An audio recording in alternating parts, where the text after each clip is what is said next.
There is something powerful about a woman who knows she is favored by God. She walks differently, she speaks differently, she suffers differently, and she recovers differently. She is not just living, she is fulfilling a mandate. And whenever a woman discovers her purpose and begins to walk in divine favor, there will be resistance, not because she is wrong, but because she is chosen.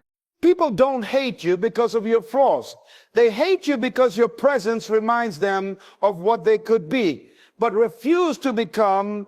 You walk in the room and don't have to say a word, and yet conviction begins to rise in the hearts of those who never dared to walk in truth.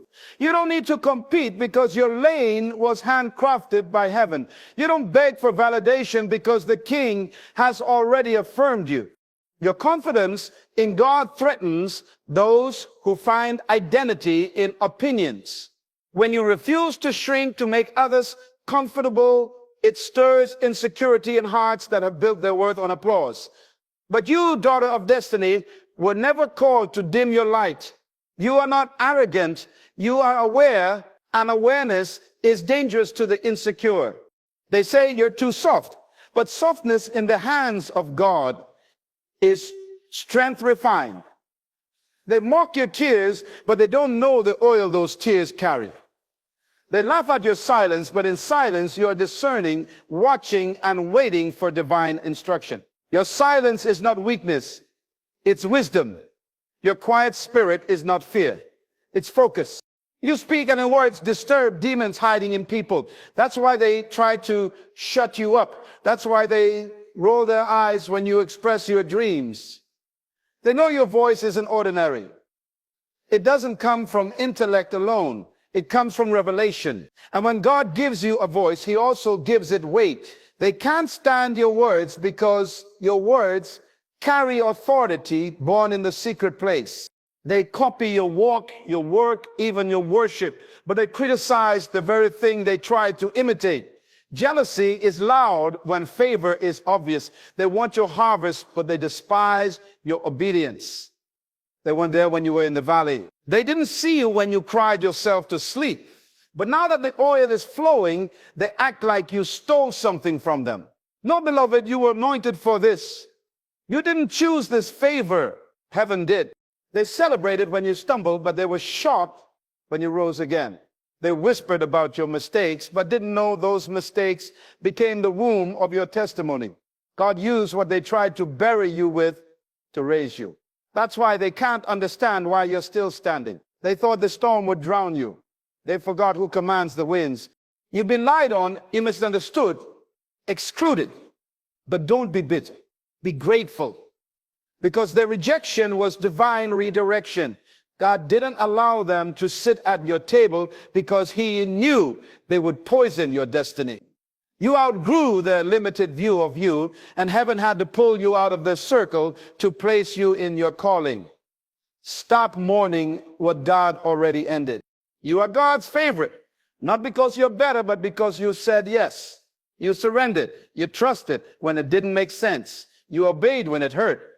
And now favor has become your portion. But favor is never free. It attracts opposition. It exposes motives. It separates wheat from chaff. When you are confident in God, it unsettles those who have built their identity on the shifting sands of human approval. Your boldness doesn't come from titles, possessions, or applause. It flows from a deep, unshakable trust in the one who called you. And that kind of confidence makes people nervous. You don't flinch when storms rise because you know the one who controls the wind. You don't panic when others walk away because you understand that your value was never in their presence. It was always in his promise. This unmovable assurance exposes the fragility of those around you who rely on performance, popularity, or manipulation to feel significant. They can't understand how you smile through disappointment, how you walk tall in rooms where you're overlooked, how you speak with authority without needing affirmation. They don't know the cost of your confidence, the nights you prayed through tears, the sacrifices you made in silence, the battles you fought with no audience. They only see the strength, not the surrender. And so they misread your stability as arrogance, your assurance as pride, when in reality, it's the fruit of intimacy with God. Your confidence reminds them of the version of themselves they abandoned. It speaks loudly without words. You didn't chase influence. You chased God, and now influence chases you. You didn't demand attention. You cultivated presence, and now your life commands attention without effort. When a woman becomes grounded in her Creator, she becomes a threat to every system built on insecurity. Your peace irritates chaos. Your clarity disturbs confusion. Your boldness threatens passivity. And because they cannot dismantle the source of your strength, they try to question your motives, attack your character, or isolate you from the crowd. But their discomfort has nothing to do with you. It's a mirror to what they lack. When you lead with kindness, many mistake it for naivety. They assume that because you're gentle, you're gullible. Because you're patient, you're passive. But what they fail to understand is that your kindness is not born from weakness. It is born from deep spiritual strength. You have fought battles within that they will never see. And out of those battles emerged a woman who chose compassion over cruelty, mercy over manipulation. You could retaliate, you could expose, you could match their energy, but you choose not to. Not because you can't, but because you know who you are. They take your silence as surrender. They assume your forgiveness means forgetfulness. They think your willingness to give chances means you lack discernment. But the truth is, you see clearly. You just don't choose to stoop. You understand that your value is not proven in how loud you clap back, but in how consistently you walk in love. You are not desperate to win arguments because you're secure in the truth. You're not chasing validation because your approval comes from God, not from broken people with shallow hearts. And that unsettles them. Your kindness disrupts the cycle of bitterness they're used to. You don't play the games. You don't carry offense. You don't let revenge shape your decisions. You let love lead. And that makes you powerful. Real power is not the ability to crush others. It's the ability to restrain yourself when you could. It's the ability to extend grace when it's not deserved. And you've mastered that. Not because it's easy, but because you've grown. You've matured. You've learned that your peace is too expensive to spend on petty. So they'll mislabel you, misunderstand you, and misuse your kindness. But they'll never be able to break what God has built in you. They try to diminish your voice, not because it lacks power, but because it carries too much of it. Your voice doesn't echo noise. It carries truth, conviction, and clarity. It unsettles the comfortable and confronts the counterfeit. You don't speak to impress. You speak to impact. And in a world where many women are expected to shrink, stay quiet, and play small, your voice becomes a problem. It's not the volume they fear, it's the authority behind it. Your words are not empty. They are rooted in revelation, in experience, and in a relationship with God that gives them weight. That's why they interrupt you, overlook you, and try to label you as too much or too opinionated. It's not that you're too much, it's that you're not easily controlled.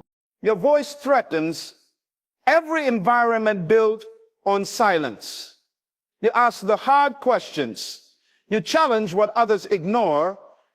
You speak life into dry places and call out truth where lies have been comfortable. That makes you dangerous to systems that thrive on manipulation and control. They want you to second guess your insight. They want you to apologize for your discernment. They want you to sit down so they don't have to rise up. But what they fail to realize is that your voice was anointed before they ever noticed it. God put his word in your mouth, and no amount of human resistance can cancel divine calling. You don't speak from a place of ego. You speak from a place of assignment. And every time you lift your voice, chains break, atmospheres shift, and hearts are stirred. That's why they try to shut you up. Because your voice isn't just sound, it's strategy, it's healing, it's prophecy, it's purpose. And what they can't silence, they fear. So let them try. But your voice, favored woman, was born for such a time as this. They imitate you while criticizing you because deep down they admire what they claim to despise. They study your life in secret, watch your habits, mimic your discipline, and mirror your strength. But in public, they belittle you to protect their own pride. They'll laugh at your convictions, yet slowly begin to adopt them. They'll mock your boundaries, yet start enforcing their own. They call you too spiritual, too deep, or too different, but when they face their own storms, they turn to the very principles they once ridiculed you for. This isn't flattery. It's a silent war between admiration and envy. They want the fruit without embracing the root. They want your peace, but not your process. They want your results without your obedience. What frustrates them is that you didn't force your light, it just shines. You didn't compete, you just grew. You didn't demand attention, your life commanded it. And because they can't understand how you've become who you are without compromising, they try to dismiss your character while stealing your example. They want your favor without your faith. They want your resilience without your sacrifice. What they see in you exposes the gap in them. And instead of humbling themselves to grow, they hide behind mockery and gossip. But God sees it all. He sees how they copy your prayers, your standards, your courage, yet pretend not to notice your influence. And he will continue to elevate you, not to shame them, but to show that authenticity cannot be faked and purpose cannot be duplicated. You were not made to fit in. You were made to stand out. And even those who fight you must acknowledge in the quiet corners of their hearts that you are a blueprint. They secretly wish they had the courage to become. They celebrate your setbacks because your progress challenges their complacency. They wait for moments of weakness, not out of concern, but out of silent delight. When you stumble, they feel justified. When you struggle, they feel superior. It's not that they truly want you to fail. It's that your rising threatens the comfort of their own stagnation. You represent what it looks like to grow through pain, to transform through obedience, and to keep moving when others would have quit. And that kind of resilience exposes their excuses.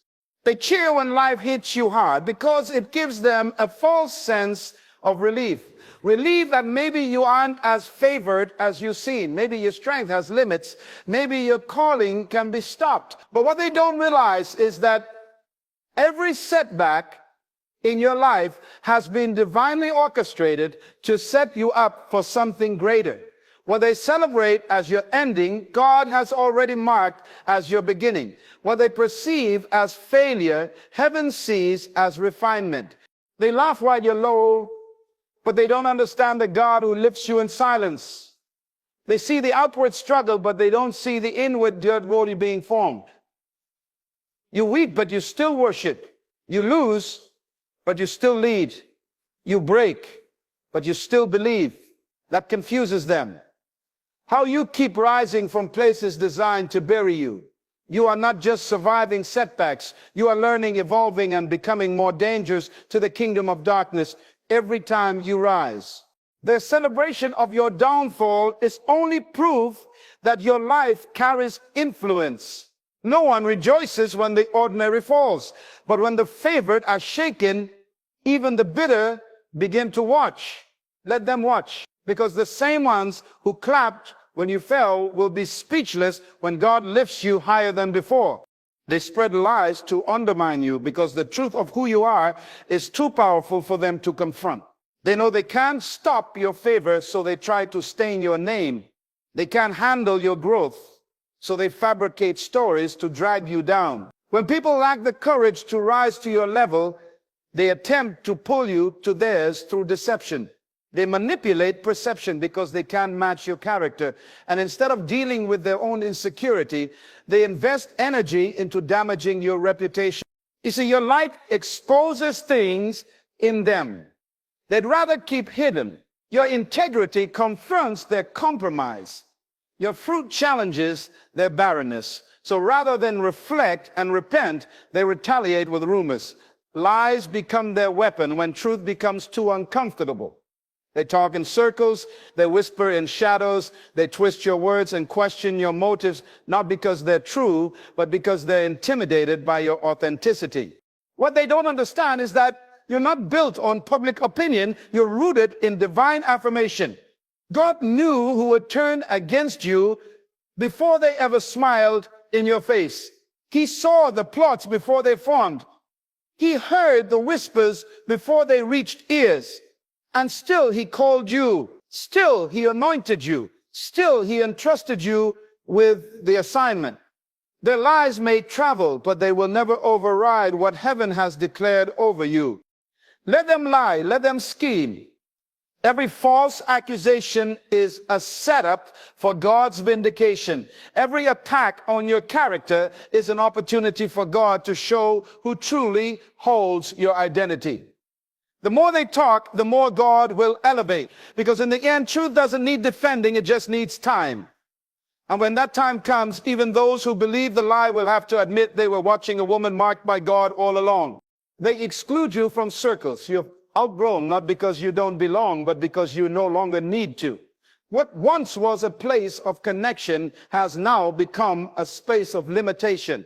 They sense that you've shifted, that your spirit no longer conforms to the atmosphere they're comfortable in. You don't laugh at the same jokes, you don't engage in the same gossip, and you don't seek the same validation.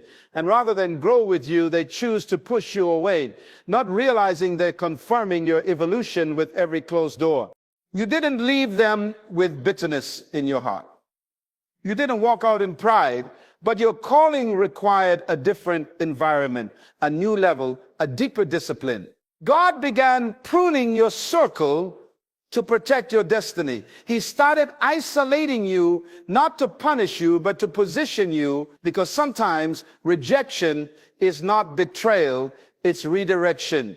When you're God's favorite, He won't let you stay where your voice is muted and your value is lost.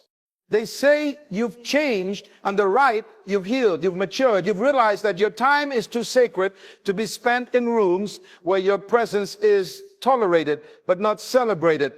And so when they leave you off the invitation list, don't mourn, rejoice. You're not missing out on a table, you're being seated at a new one, a table where your anointing is recognized, where your growth is welcomed, where your future is not feared. You don't need to force access where grace has expired. Let them keep their circle. You carry a covenant, and when God elevates you in the sight of those who excluded you, it won't be to shame them. It will be to remind you that favor sometimes looks like loneliness before it becomes influence. So let them whisper, let them watch, let them reject, mock, and misunderstand you. Because you were never chosen by people, you were chosen by God. You are not favored because you're flawless. You're favored because you're faithful. You are not powerful because of who affirms you. You're powerful because of who anointed you. Every attack, every lie, every closed door is a loud confirmation that heaven has placed something on you that earth cannot erase. You are God's favorite woman, not because you're better than others, but because you said yes when others hesitated. You surrendered when it wasn't popular. You stayed pure when compromise was easy. You carried the weight of calling with grace, even when it crushed your comfort. And that kind of favor will always stir hatred in those who fear what they cannot control. But don't shrink. Don't dim. Don't apologize for being chosen. Walk in the room with your head high, knowing that you are backed by the authority of heaven. Speak when God gives you a word. Stand when others bow. Shine when they try to hide you. Because your life is not just a testimony. It is a threat to darkness and a blueprint for every woman watching in silence, wondering if she too can rise. Yes, she can, because you did. Keep walking, favored woman. The throne you serve is greater than the crowd you lost.